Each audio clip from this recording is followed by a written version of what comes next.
Les Mini biopic. Renaud. Kevin. Donc moi je suis Florence, je suis co-autrice, journaliste et comédienne. Moi je suis Kevin, co-auteur, réalisateur et producteur. Moi je suis Renaud, je suis co-auteur, réalisateur, comédien et compositeur. Et TDAH. Et TDAH. Et hypersensible et Et hyperactif. Le trio gagnant. Les mini biopics, c'est une série de courts-métrages. Qui sont basés sur les podcasts Les Carnets Alvéoles. Une vie change et le monde se transforme. Donc ça parle de parcours résilients, tout près de nous. Ça pourrait être votre boulanger ou votre grand-mère, mais c'est très inspirant. On a l'habitude de voir toujours des biopics de gens très connus et très célèbres. Mais autour de nous, on a toujours des personnes en fait qui ont des parcours de vie totalement incroyables et qu'on met jamais à l'honneur. Les mini biopics, on leur offre la parole. Franchement, je sais pas du tout ce que je veux faire, mais je crois que je sais ce que je veux plus faire. Non mais sérieusement, t'as envie de faire quoi? Quand Maëva a vu son biopic, elle nous a dit, t'étais là, elle nous a dit c'est incroyable, j'ai vu mon histoire, c'était moi sans être moi à la fois. Ouais, Ça m'a marqué en fait. Exactement. Ouais. Hein. Je me suis pas reconnu, mais je me suis Oui, reconnu parce un que peu. je m'étais mis en tête que j'allais la regarder avec beaucoup de recul, que j'essaierais de pas rentrer dedans pour voir ce que vous en avez fait. Et j'en ai été incapable, ça m'a embarqué en fait. Donc c'est pour ça que c'était à la fois mon histoire et pas la mienne, puisque je la regardais comme j'ai regardé celle des autres. Donc ça, c'était assez rigolo. Et en fait, il y a une sorte... d'abandon de l'histoire quelque part, en disant ça y est, elle a été jouée par Vanessa, c'est plus la mienne. De passation. Ouais. C'est d'autant plus drôle que là, tout ce que vous dites là depuis le début de cette interview, j'ai le sentiment que c'est moi que j'entends parler. Donc il y a vraiment une vraie rencontre quand même de nous deux, de ces deux personnes, et peut-être de nos parcours de vie, parce que j'en suis en plus à ce moment-là, moi, de ma vie, à nouveau devoir écouter mon corps et à avoir à entendre ce qu'il a à me raconter. Et donc c'est très drôle, cette mise en abîme.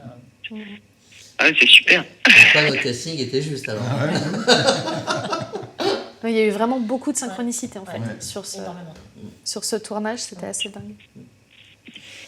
Oui, non, c'est très chouette ce qu'on avait échangé, effectivement, de dire que vous vous retrouviez dedans. Moi, je trouve ça fabuleux. Et c'est pas comme si je m'y retrouvais plus, mais je veux bien vous la donner. On a beaucoup ri et j'ai peut-être, en fait, pas eu la conscience peut-être de ce que je faisais, ce que je m'apprêtais à vivre au moment où on l'a tourné, parce que c'est vrai qu'on s'est jeté un peu à corps perdu rapidement dans le tournage. La réflexion est venue après. J'ai pas vraiment eu le temps, et c'est quand même très intéressant finalement que le travail ait été fait comme ça, je trouve, de réfléchir et d'avoir une réflexion à porter sur voilà votre parcours et en le traversant. Et finalement, j'ai le sentiment du coup de l'avoir vécu, peut-être de l'avoir traversé aussi quelque part. En plus, il y a énormément de résonance avec mon propre parcours et ma vie.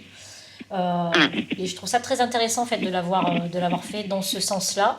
Et c'est vrai que toutes les émotions sont en train de ressurgir, les liens se font, les synchronicités sont en train de se faire. Enfin, tout est venu après coup. Donc c'est vrai que c'est drôle parce que il n'y a pas de hasard, on le sait. C'est peut-être pas si mal, parce que des fois, quand on est en pleine conscience, quand on fait les choses en pleine conscience, au final, on se laisse pas transpercer par l'émotion, quoi. Ouais. Alors que là, peut-être qu'elle a réussi à être ancrée, et maintenant que vous êtes dans le présent un peu plus posé, ça y est, elle ressort pour dire qu'il y avait tout ça à vivre. Ouais, c'est ça. Puis il n'y a pas eu de choix réel, il n'y a pas eu de maîtrise ou de direction à ça. Il y a eu une rencontre. Il y a eu quelque chose qui est de l'ordre un peu quelque part du destin, ou de quelque chose qui devait être dit, et comme ça. Et à ce moment-là, en tout cas traversé par moi, je pense aussi. Donc non, c'est assez touchant. Et c'est très touchant de vous entendre dire tout ce que vous dites. Et j'en suis vraiment à cet endroit-là de ma vie aussi, et du lâcher-prise. Donc ça résonne. Et ce qui est marrant aussi dans ce que tu dis, c'est pour nous les réalisateurs, Renaud et moi, il y a une filiation en fait. Ouais. Aussi bien dans votre histoire que dans ta vie et dans la nôtre. C'est-à-dire que il y a ta maman qui joue, il y a ma fille, il y a ta fille Oui. aussi, Ma fille aussi. Vanessa Oui, qui joue tout à fait, dedans. oui. Donc il y a une vraie filiation aussi dans cette histoire-là aussi. Ouais. Il y a toutes les générations en fait qui s'inscrivent aussi dans ce film-là. Et Ouais. c'est assez, ça s'est fait d'une manière, et c'est assez cohérent par rapport, je dis aussi Maëva aussi par rapport à la vie tout à l'heure. Et donc c'est assez étonnant ce film. Par rapport et ça nous a poussé en fait à essayer de raconter un film un peu différemment qu'on peut faire d'une manière classique, à s'inspirant d'autres réalisateurs, etc. aussi, Et puis comme on j'ai a le dit tout à l'heure sentiment déjà. d'avoir traversé quelque chose aussi un peu de transgénérationnel, justement, avec toutes ces femmes et toutes ces générations, qui sont Ouais. toutes finalement nous, la même personne. C'est vous, Maëva, c'est moi, c'est nous, il y a ma fille dedans, il y a ta maman qui s'appelle Janine en plus, c'était ma grand-mère aussi. Donc vraiment, c'était très, très touchant. Et c'est vrai que ça me fait, du coup, aussi, là, ça donne une résonance à un autre endroit où j'ai eu le sentiment aussi de comprendre un peu. C'est comme si j'avais traversé voilà, la vie de mes aînés et de ma fille aussi, de celle qui arrivait après. Et de parcourir ça, en fait, j'ai le sentiment qu'on est toutes en fait, au même endroit, finalement aussi, que c'est l'histoire de toutes ces femmes. Mais que c'est voilà, c'est notre histoire en commun, mais à des... Ah Voilà, oui, Il y a une transmission. il y a une c'est un transmission. très gros travail de transgénérationnel et oui, c'est rigolo qu'en plus ce soit vraiment des liens de sang pour vous et qui ait joué les rôles en fait. Oui, c'est vrai que c'est vraiment, Maëva enfant, c'est ma fille, Ouais. c'est ta fille Après ado. après ado, c'est toi. Oui, C'est Kev qui joue le papa, je crois. Comment? C'est vous qui jouez le papa justement en Oui, plus, c'est moi non qui joue le papa en fait. Oui, c'est moi Ouais. qui joue le papa qui joue aussi le papa, oui, tout à fait. Je fais aussi le papa, effectivement, oui. Et il y a ma maman qui fait la grand-mère. Voilà. C'est une vraie application. C'est une vraie application familiale aussi dans ce film-là et ça crée une vraie... alors pour nous évidemment, mais on essaye on espère que le spectateur va avoir ce même sentiment en fait, de filiation aussi, on essaie de transmettre dans le film. Quoi. Oui, parce que nous, c'est un parti pris, en fait, d'avoir un côté clanique et de travailler toujours en équipe, en mode troupe. Ouais.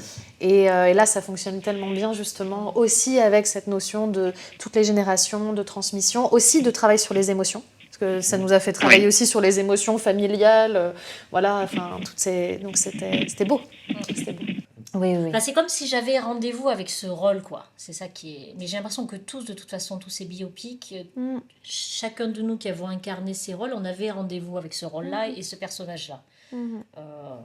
C'est assez étonnant, ouais. Ça, c'est Ouais. très étonnant. Clairement. Maëva, c'était quand même le nom du bateau de mon père sur lequel j'ai vécu enfant.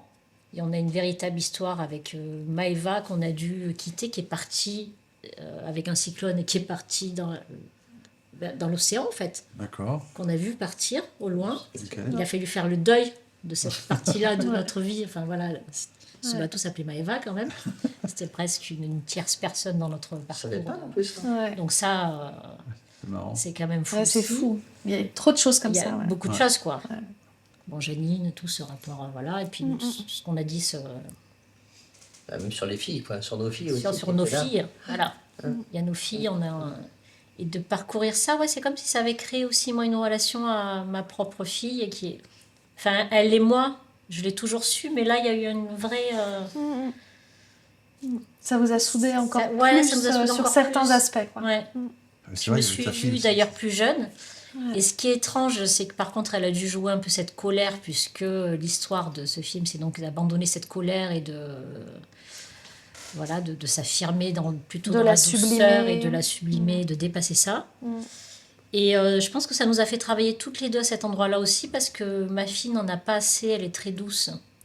Et je pense qu'il va falloir qu'elle exprime aussi à un moment donné, parce qu'il y a des choses qui doivent être exprimées. Mais je l'admire énormément pour ça, parce que moi, j'ai tendance à surexprimer les choses et j'apprends beaucoup d'elle aussi. On apprend mutuellement. Ça s'équilibre. Ça s'équilibre. Et là, c'était drôle de traverser ça, qu'elle ait à traverser, en fait, finalement, ce que j'étais moi plus jeune, d'une autre manière. Donc, Qu'elle non, l'incarne, c'est génial, parce que Qu'elle du coup, l'incarne. ça peut l'aider aussi à trouver cette force dans la réalité. Quoi. Est-ce que c'était compliqué de raconter son histoire, en fait, de passer le cap, de parler de l'intime et de raconter son parcours. Pour l'interview et puis aussi lors de notre interview avec Renaud, quand on prépare vraiment les scénarios. Alors déjà oui, pour l'interview, c'était une vraie interrogation. Déjà pourquoi moi, qu'est-ce que j'ai à raconter, et puis ce que vous m'aviez dit à l'époque, justement on veut des anonymes, etc. À l'époque, j'ai eu une petite douleur. Je me suis dit tiens, qu'est-ce qu'elle veut me dire, et elle m'interrogeait sur le fait de est-ce que aujourd'hui tu es prête à te rendre visible après toutes les années où tu as essayé de te rendre invisible. Donc c'était ce cap-là pour moi personnellement qui était difficile à passer, de se dire est-ce que c'est ok pour moi de raconter ça, de le partager, et votre côté bienveillant, on veut aider les autres justement à se rendre compte que chacun peut tout faire en fait. C'est ça qui m'a fait passer le cap en me disant si ça peut servir à d'autres, voilà, on y va quoi. Alors, on va commencer? Oui, Alors, vas-y. on se lance. Oui. On se demandait comment les choses avaient évolué depuis votre interview alvéole. Alors, pour ceux qui ont écouté l'alvéole, j'évoque le saut en parachute dedans, et là, j'ai l'impression d'avoir fait plusieurs sauts en parachute depuis, histoire de lâcher prise sur encore des choses, et je crois qu'on n'a jamais terminé là-dessus, en fait. Voilà, cette impression aujourd'hui, quand on saute et qu'on est lâché dans le vide et qu'on laisse faire, en fait. Et je crois qu'aujourd'hui, j'ai suivi un petit peu ce que la vie me demandait. Et aujourd'hui, c'est un peu comme un posé. C'est un peu comme le moment où on choisit sa zone d'atterrissage et on relâche, on pose. Ok. Donc, il y a un petit conseil derrière avec le fait d'oser sauter, en fait. D'oser lâcher prise. Ouais, d'écouter surtout, je crois, les signes. Enfin, c'est Carlos Castaneda qui parlait beaucoup de les signes sont partout. Il suffit d'oser les regarder et de se laisser guider, en fait, quelque part. Ok. Donc, pour moi, oui, je crois que c'est vraiment ça, être à l'écoute, surtout de son corps, parce que c'est quand même lui qui nous guide et qui nous mange à nez. Essayer de pas être dans le mental, d'être vraiment dans l'instant, surtout quand on a des choix à faire, en fait. Et d'être dans l'instant et de se demander, tiens, qu'est-ce que ça fait à l'intérieur de moi? Est-ce que ça me paraît bon pour moi? Est-ce que ça m'apaise? Et dans ce cas-là, oui, si ça m'apaise, c'est ce qui est juste. Ok. Ouais, le baromètre du corps. Sur l'alvéole, on ne parle pas trop de médiumnité, il me semble. Hein, pas trop. Hein. C'est peu. Et c'est au moment où on a fait l'interview pour écrire le scénario que ça a été une découverte pour tout le monde, en fait. Et du coup, c'est devenu je crois, hein, je peux me permettre de dire ça, mais c'est devenu l'angle d'attaque du film, en fait, sur la médiumnité, en fait. Oui, il y avait 2 étapes dans l'interview. Il y avait l'alvéole. L'alvéole. Et après, on a fait l'interview scénario. Et c'est au moment de l'interview, pour écrire le scénario, qu'est apparue cette scène Oui. avec ce dialogue avec votre grand-mère. Vous avez 7 ans, et puis d'un coup, elle disparaît sous vos yeux sans trop comprendre ce qui se passe. Si mes souvenirs sont... Oui, c'était... ça serait trop long à réexpliquer. Mais, Oui, on va pas rentrer, mais c'est pour ça. donner l'envie aux gens de voir le film aussi, des spectateurs. Il faut aller voir le film. C'est un petit peu le départ de toute cette sensibilité, effectivement, à l'invisible et à cette écoute. Et à cette écoute permanente des signes et de ce qui nous guide, en fait, quelque part. Mais oui, c'est tout à fait le point de départ, hein, bien sûr. Mais avec les références du réalisateur, avec Terrence Justement. Malick, ouais, vraiment, on voulait faire quand même un film aussi assez barré, entre guillemets, enfin dans le beau sens du terme, mais l'histoire, en fait, quand on voit Tree of Life, c'est vraiment... il nous fait passer par des émotions. Alors, c'est un film qui est très long, donc nous, évidemment, on est sur du format très court, mais l'émotion, en fait, elle passe en fait par pas forcément par le dialogue et pas forcément par les trucs qu'on peut attendre, en fait. la violence, fait, toute la vie en fait dans ce film-là, enfin, dans le film de Terrence Malick, c'est vraiment, il commence avec les dinosaures et c'est l'éclosion de la vie en fait, le début de la vie jusqu'à la mort. Et donc on a voulu faire aussi quelque chose qui ressemblait à ça aussi, avec en mélangeant aussi évidemment sur un parachute et cette libération de soi et de l'écoute de l'autre en fait. Hein. Donc on a voulu quand même jouer avec ça, effectivement. On a essayé de faire plein de symboliques aussi dans le film, avec une référence évidemment à ce grand réalisateur qu'on chérit. Voilà, ça, exactement. Mais ce Parce qui que m'a chaque beaucoup film plu, a moi, son réalisateur de c'est, référence. ce qui m'a beaucoup plu, c'est la musique qui va dessus. Moi, elle m'a subjugué. Je vous remercie pour ça parce que je la trouve fabuleuse. Ben, on va remercier le compositeur, Renaud Gué, Ouais, Renaud Gué, qui n'est pas là. qui n'est pas là, mais effectivement, On va le remercier. Il sera très heureux d'entendre ça. mais c'est que la musique, elle emporte vraiment. Ouais. Et est-ce que vous auriez un conseil à transmettre actuellement? Après tout ce parcours et après aussi toute l'évolution depuis l'interview, est-ce qu'il y aurait quelque chose à transmettre particulièrement, vraiment aujourd'hui? Je pense qu'à chaque fois, parce qu'on a toujours des épreuves toute la vie, et je pense qu'à chaque fois qu'on a un petit coup de mou, une baisse de morale, ou à se dire mais peut-être ça va jamais s'arrêter, ou vraiment regarder ce qu'on a parcouru et se féliciter de ce qu'on a déjà traversé. Et se dire qu'à chaque fois c'est moins douloureux, à chaque fois la vie nous fait des petites blagues, des petits rappels de ce qu'on doit soit travailler sur nous, soit dépasser. Et se dire, j'ai déjà fait tout ça, je peux être fier de moi. Et comme disait Richard Bach, est-ce que ma mission de vie est terminée? Si vous êtes vivant, c'est qu'elle ne l'est pas. Donc on a encore quelque chose à faire et voilà. Si encore une fois, si on écoute les signes, on sait où ça nous mène. Ben, Merci beaucoup.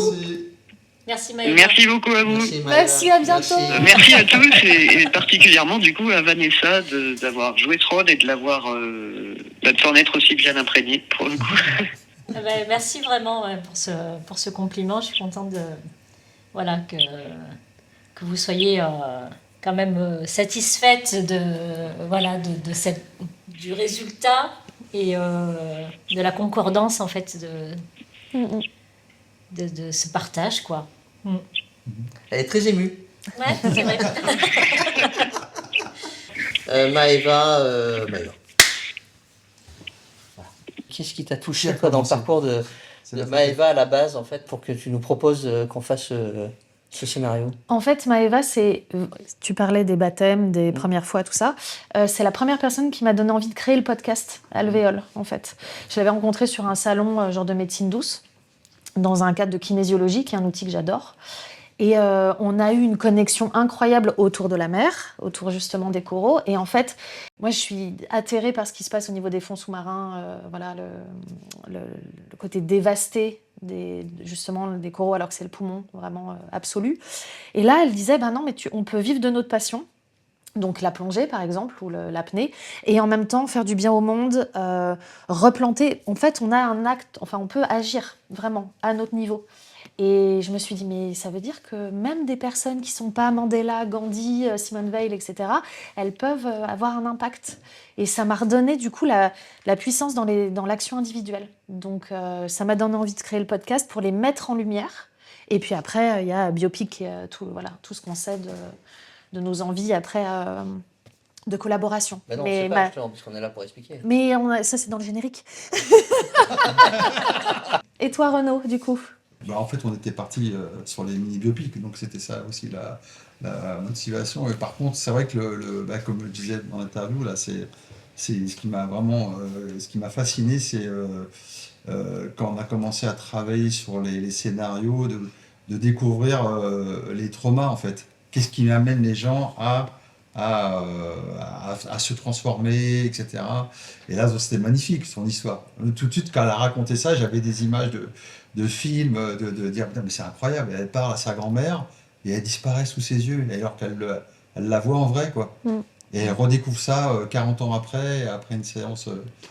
Et pour moi, c'était vraiment de raconter un film différent, enfin, de vraiment s'inspirer de Terrence Malick. Parce qu'il y a toutes les histoires nous touchent, etc. Mais cette vie de Maëva est quand même bien particulière par rapport aux autres. Il y a des parcours de vie qui sont...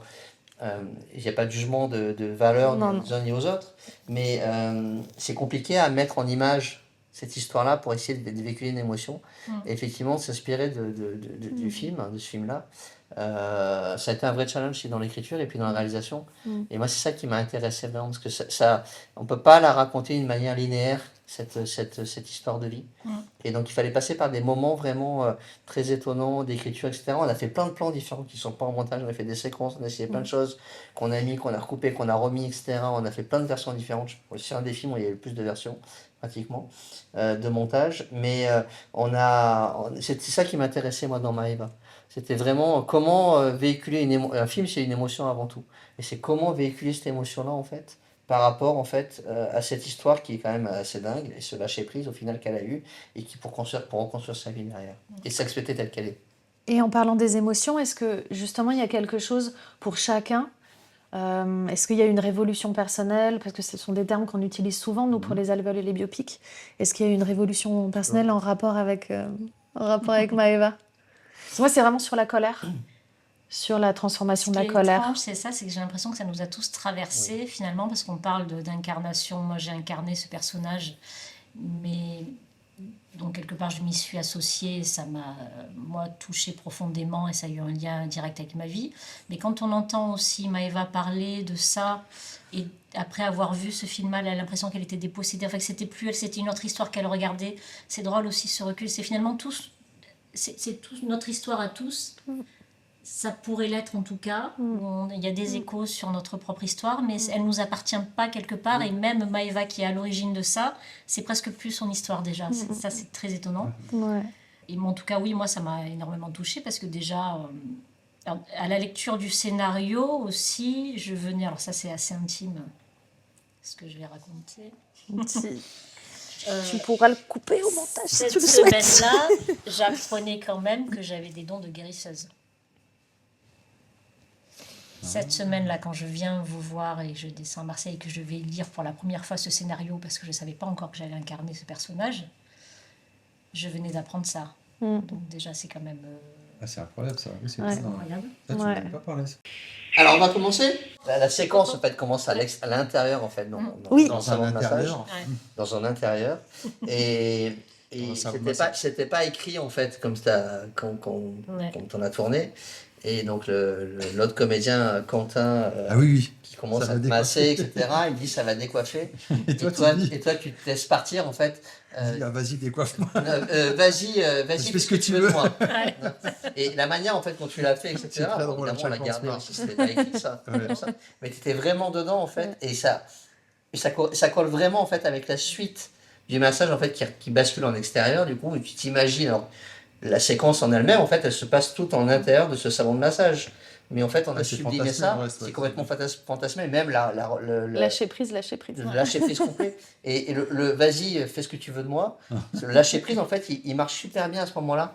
Et comme ce côté imprévisible aussi, le tournage, c'était très juste, en fait. Parce que c'est drôle aussi comment on a su créer, je trouve, avec ce tournage, quelque part, avec nos urgences qu'on a eues de travail et liées à voilà, tout un tas de conséquences extérieures liées au tournage, nos urgences parce qu'on avait peu de temps ensemble aussi, on a fait beaucoup de choses en même temps et toutes les énergies en fait qu'on a apportées étaient juste par rapport à ce qui devait être joué à ce moment-là et par rapport à ce qu'on incarnait. C'est ça qui est assez drôle.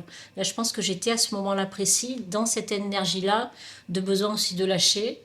Quelque chose qui était dirigé depuis un petit moment.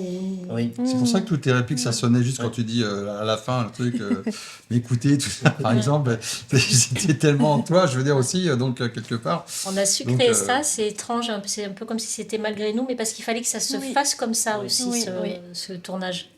Oui, finalement, les contraintes... Mais les contraintes on a réussi à switcher, quoi. Un contraint de tournage amène du bien en fait au tournage. Hein. C'est pas parce que les contraintes, ça t'enferme pas dans ta créativité. Hein. Hein. Faut jouer avec en fait. Hein. Et c'est c'est clair, ouais. ce qu'on arrive à faire grâce à l'équipe technique aussi. Hein. Enfin, un film on fait pas tout seul. Hein. On est assez complémentaires sur ça d'ailleurs. Toute l'équipe derrière hein, joue le jeu, hein. Aussi bien la déco que la lumière, que le son, Mais puis le même fait qu'on derrière ait la pu post-production. enchaîner comme ça, voilà, Ouais. toutes les séquences assez rapidement, qu'on soit dans le vif du sujet, c'est vrai que ça nous a mis toujours dans Ouais. quelque chose d'assez juste. On était taquets. Cette séquence de tournage était quand même dantesque. Ouais, ouais, c'est Fin de ça. journée avec des moustiques partout, des pics C'est-à-dire que je partout. pensais C'est que resté ça serait tellement calme. le moment idéal et enfin le remerciement quelque part et voilà la jouissance du moment que j'ai vécu entouré de moustiques. Faire comme s'ils n'existaient pas parce qu'on m'a dit non, Non, ils vont être fais coupés au comme montage, si. fais comme si ça n'existait pas. On les Et là, voit, ça on les m'a voit. raconté l'histoire de ma vie. Tu souffres, mais non, tu ne souffres pas, garde le sourire, tout ça n'existe pas. Alors que c'était censé être thérapeutique quand même un peu aussi. Mais ça l'est là, quand même, ce regarde. biopic, on était- Ça l'était quand même. Ouais. Ça l'a été. C'était le regarde. démarrage. Oui, c'est vrai. Ça l'a c'est été vrai. quand même. Je peux le dire. On c'est avait passé quand même cathartique. notre. C'était une libération. Notre chef-op qui a fait aussi des VFX, Thierry, a bien galéré. On avait passé quelques-uns. Aïe, aïe, aïe. Ouais. Ouais. Bravo. On peut- Alors on me voit souffrir, mais de rien en fait. On te voit pas souffrir, en fait, on te On voit. Tu On vois. croit qu'elle pleure d'émotion, pas Et du en tout. fait, c'est l'émotion, mais tu vois, comme quoi. Il nous faudrait des moustiques tout le temps. En fait, on Voilà, peut demander l'acteur des studio, moustiques, tu sais. Ouais, c'est l'acteur studio. La justesse, la base de l'émotion, D'accord, c'est c'est le le moustique. Franchement, ça C'est ça. c'est. Et Thierry, C'est franchement, la bravo, base. parce qu'il avait passé quand même pas mal de moustiques. Ouais. Et on les voit pas du tout. Tu vois. Et du coup, ça rentre dans le film, en fait. Ouais, ouais. Voilà, Il n'y a que évidemment. l'émotion, plus Mais l'émotion. c'est l'émotion qui nous emporte avec la musique Donc on est par-dessus. en train de raconter à la terre entière qu'en fait je ne sais pas pleurer comme ça, je ne sais pas aller puiser dans les souvenirs. C'était, j'espère. Le pire c'est que non, j'étais vraiment Bon, quand t'aimes même ça. touchée par ce moment-là. Toujours. Mais parce qu'aussi j'ai eu ce moment intense avec Janine. Ouais. Ah oui, oui. Et que j'étais Parce que là, c'était spontané pour le coup. C'était hyper spontané et j'étais quand même Ça, on très a gardé touchée par ce que j'ai traversé à ce moment-là. Ah oui, donc ça, par Ouais. contre, on le voit très bien. Et c'est pour ça qu'on l'a gardé au montage. Puis, Ouais. vraiment, Parce qu'on s'y attendait pas, on ouais. t'avait pas dit de faire ce mouvement et spontanément, t'as fait un truc, on l'a gardé. Quoi. Ouais. Mm. Et j'ai senti qu'il se passait quelque chose. Clairement. C'était très, Ouais. très touchant. Donc voilà, Thierry Froment, notre fabuleux chef-op qui est sur toute la série. Ouais. Hein, voilà. Donc, Et coloriste. Et Et coloriste et VFX. et voilà, étalonnage, tout ça, etc. Et cerveau. Oh là là. tout- Et sauveur. Ça fait la post-prod, Ça VFX, fait beaucoup. post-prod, Ouais. et voilà, il gère plein de trucs. Peut-être tu peux nous raconter une petite anecdote sur le tournage de Maëva. Ouais, sur J'ai un très bon Maëva. souvenir Ouais. Ouais, non, sur Maëva, la première anecdote, c'était vraiment très drôle. Je sais pas si on a des photos de ça, mais il fallait qu'on fasse croire aux spectateurs qu'elle sautait d'un parachute. Oui, ça c'est. Et donc, elle s'est mise sur un escabeau. Sur mon arbre perché. Voilà, Dans et mon, on- dans mon jardin. dans ton jardin. Ouais. Et on lui a mis un souffleur de feuilles dans la tête. J'ai pris Nous, on cher. avait acheté Voilà. un casque de... Le casque. Ah non, mais c'est le truc de ski, en De fait. ski, oui. Il n'a rien à voir avec Ça, les ouais, lunettes ouais, de tout à fait. piscine, Avec un petit sac à dos des colliers. un petit sac à dos d'écolier. Ouais. De violette, je crois. Des bébés. Moi, j'étais trop Et content ça parce fait qu'on la voyait tes blague. joues flotter au vent, comme ça faisait vraiment la blague. L'échelle, ouais. Et, On n'a pas donc de ça photo matchait de ça. super bien. Ouais. Mais on n'a pas de photo de l'ensemble parce que j'étais par terre avec, Voilà. Ouais. avec C'est vrai mon que ça aurait été souffleur intéressant de voir, et ma caméra comme Pour se ça. rendre Du compte, recul. en fait. C'était très drôle à faire. Mm.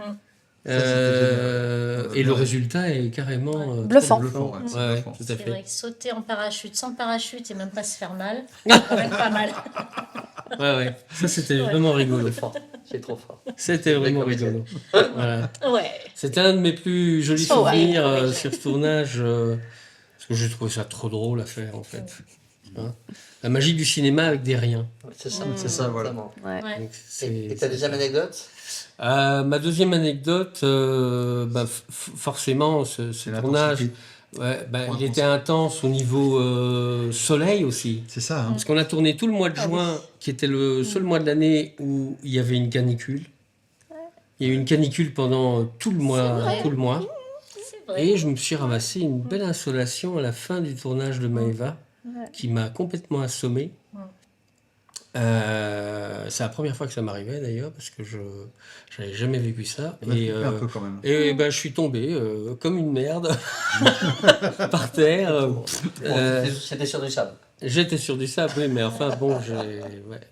Ah, tu nous as fait peur. Ouais. Ça a été... ouais. Et puis j'ai été sonné le reste de la soirée. Ouais, t'étais pas bien après. Ouais. Non, c'est la preuve que c'était intense quand même pour tout le monde, qu'on soit devant, derrière la caméra, chacun dans nos rôles. On s'est portés les uns les autres, et c'était intense. Oui, mais c'est aussi ce qui fait la magie, je trouve, d'un film, c'est que c'est un moment de parenthèse où il y a toute une cohésion d'équipe qui se fait. Et puis sur ces tournages, j'ai trouvé que l'ambiance était toujours bienveillante entre les uns et les autres, les hommes et les femmes, et c'était très appréciable, quoi. Donc on vivait les troisièmes mi-temps avec beaucoup de plaisir, en fait. Donc les repas, tu vois, c'est sympa. Moi, j'aime bien aussi le cinéma pour ça. Okay. T'as le tournage, et puis après, t'as ce que j'appelle la troisième mi-temps, c'est tout ce qui est à côté. Anecdote de troisième mi-temps. C'est un rugbyman. C'est vrai que c'est un petit plus, que ce soit familial et amical. Oui, c'est quand même pas rien. Le clan, Oui, parce qu'on connecte avec des gens qu'on connaît pas au début, et on vit des moments très forts comme ça. Et bien des fois, après, on se rappelle, on entretient la relation, c'est sympa, je trouve. Tu vois ? Puis il y a des interviews comme ça, des mois après, on se retrouve. On se retrouve sur un canapé à la Simpson. On est bon? Je crois qu'on est bon. Moi, je crois qu'on est bon. Ok. Je crois qu'on est bon. Clap de Allez. fin? Allez. Clap de fin. Clap de Clap fin. de fin.